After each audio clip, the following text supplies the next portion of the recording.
पुराने जमाने की बात है, जब सच्चाई और ईमान की कीमत सोने से भी ज्यादा थी। एक छोटे से गांव में एक गरीब मजदूर रहता था, जिसका नाम मुराद था। मुराद के पास न कोई जमीन थी, न जायदाद, न मालो दौलत। बस एक छोटी सी झोंपड़ी थी, जिसकी दीवारें मिट्टी की थीं और छत सूखे पत्तों की। और एक बूढ़ा गधा था, जिसका नाम शाहबाज था, एक अजीब सा नाम एक गधे के लिए। लेकिन मुराद कहता था कि उसकी रूह में बादशाहों वाला सब्र और वफादारी है। मुराद और शाहबाज की दोस्ती कोई आम दोस्ती न थी। यह वो रिश्ता था जो बरसों की मुसीबतों, भूख और मेहनत मशक्कत में निखर कर कुंदन बन गया था। मुराद अपने गधे से ऐसे बातें करता जैसे कोई अपने सगे भाई से करे। अपने दिल के सारे राज, सारे गम, सारी आरज़ुएं शाहबाज को सुना देता। रात को जब आसमान में तारे झिलमिलाते, तब वो अपनी झोंपड़ी के बाहर बैठकर शाहबाज से कहता, देखो भाई, अल्लाह ताला ने कितने खूबसूरत सितारे बनाए हैं। जानते हो, मेरे वालिद कहते थे कि हर नेक इंसान की रूह एक सितारा बन जाती है। गांव वाले अक्सर मुस्कुराते हुए कहते, देखो मुराद को गुर्बत ने दिमाग खराब कर दिया है।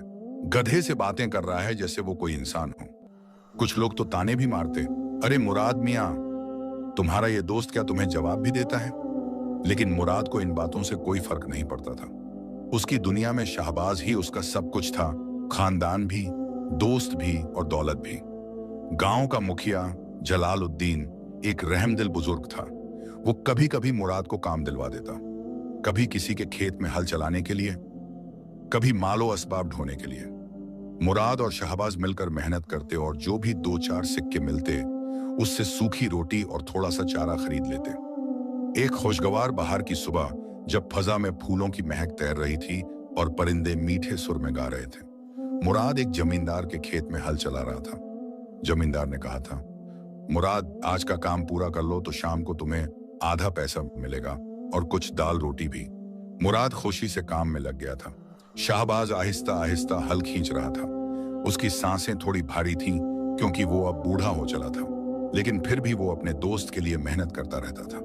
अचानक हल की नोक किसी बेहद सख्त चीज से टकराई।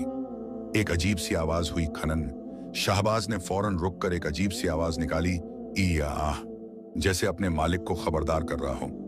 उसने अपने कान खड़े किए और जमीन की तरफ देखा।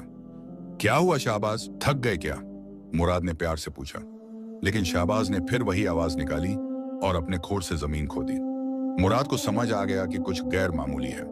उसने फौरन हल छोड़ा और अपने हाथों से मिट्टी खोदनी शुरू कर दी। जमीन नरम थी और कुछ देर में ही उसके हाथों को एक ठोस चीज का एहसास हुआ। थोड़ा और खोदने पर उसके हाथ एक पीतल की बोतल लगी, जिस पर अजीब व गरीब नक्श ए निगार बने हुए थे। बोतल पर अरबी में कुछ लिखा हुआ था जो मुराद पढ़ नहीं सकता था, और वो शीशे की मोहर से बंद थी। या अल्लाह, शाहबाज, ये क्या चीज है? मुराद ने हैरत से कहा। उसने बोतल को उठाकर देखा। वो भारी थी और सालों पुरानी लगती थी। शाहबाज ने कान हिलाए और धीमे से हिनहिनाया, जैसे वो भी समझ रहा हो कि ये कोई आम बोतल नहीं है। मुराद के दिल में तजस्सुस जाग उठा। शायद इसमें कोई खजाना हो, उसने सोचा। उसने बोतल को हिलाया, लेकिन अंदर से कोई आवाज नहीं आई। फिर उसने पूरी ताकत लगाकर बोतल की मोहर खोलने की कोशिश की। पहली बार में मोहर नहीं खुली, दूसरी बार में भी नहीं। बिस्मिल्लाह कहते हुए उसने तीसरी बार कोशिश की। अचानक एक जोरदार आवाज के साथ मोहर टूटी, धड़ाम, और बोतल से नीले रंग का घना धुआं निकलने लगा। धुआं बड़ी तेजी से ऊपर उठा और हवा में घूमने लगा। मुराद घबराकर पीछे हटा। शाहबाज भी बेचैन हो गया और अपनी जगह से हिलने लगा। धुआं ऊपर उठता गया और फिर अचानक एक बहुत बड़ी और खौफनाक जिन्न की शक्ल में बदल गया। जिन्न इतना बड़ा था कि उसका साया पूरे खेत पर पड़ गया। उसकी आंखें दहकते अंगारों की तरह चमक रही थीं और आवाज बादल की गर्ज की तरह भारी थी। उसके बाल लंबे और काले थे, दाढ़ी झबरा और चेहरा ऐसा जैसे हजारों साल की नाराजगी उस पर चढ़ी हो। मुराद डर से कांप गया। उसके हाथ पांव ठंडे पड़ गए। वो पीछे हटते हटते शाहबाज से जा टकराया, लेकिन शाहबाज बिल्कुल बेखौफ खड़ा था। वो बस जिन्न को घूर रहा था, जैसे उससे पूछ रहा हो, तू कौन है? जिन्न ने अपने बाजू फैलाए और गर्जेदार आवाज में कहा, ए इंसान, तूने मुझे 1000 साल की कैद से आजाद किया है। मैं इफरीत हूँ, जिन्नों का सरदार। एक जालिम बादशाह ने मुझे इस बोतल में कैद कर दिया था जब मैंने उसकी नाइंसाफी के खिलाफ आवाज उठाई थी। मुराद की जुबान सूख गई। वो कुछ बोल नहीं पा रहा था। जिन्न ने आगे कहा, पहले 100 साल मैंने सोचा कि जो मुझे आजाद करेगा उसे मैं 3 ख्वाहिशें दूंगा।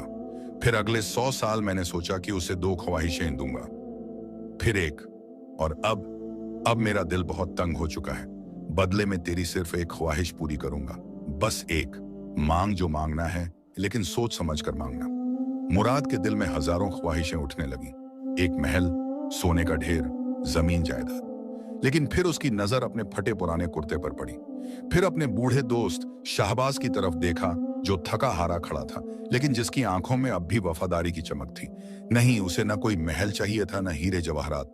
बस एक ही ख्वाहिश थी कि वो और उसका प्यारा दोस्त इस मशक्कत भरी जिंदगी से थोड़ा आराम पा सके, ताकि शाहबाज को अब भारी हल न खींचना पड़े, ताकि उन्हें भूखे पेट न सोना पड़े। मुराद ने गहरी सांस ली, अपनी आंखें बंद की और दिल में बिस्मिल्लाह कहकर बोला, ए जिन्न साहब, मेरी बस एक ही ख्वाहिश है। मेरा ये गधा शाहबाज जब भी चले उसके कदमों से सोने के सिक्के निकले, बस। फिर मुझे और उसको इतनी मशक्कत नहीं करनी पड़ेगी, हम आराम से रोटी खा सकेंगे।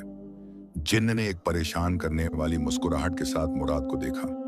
उसकी आंखों में कुछ अजीब सा भाव था, शायद तरस, शायद हिकमत। फिर उसने कहा, जैसी तेरी मर्जी ए नेक दिल इंसान।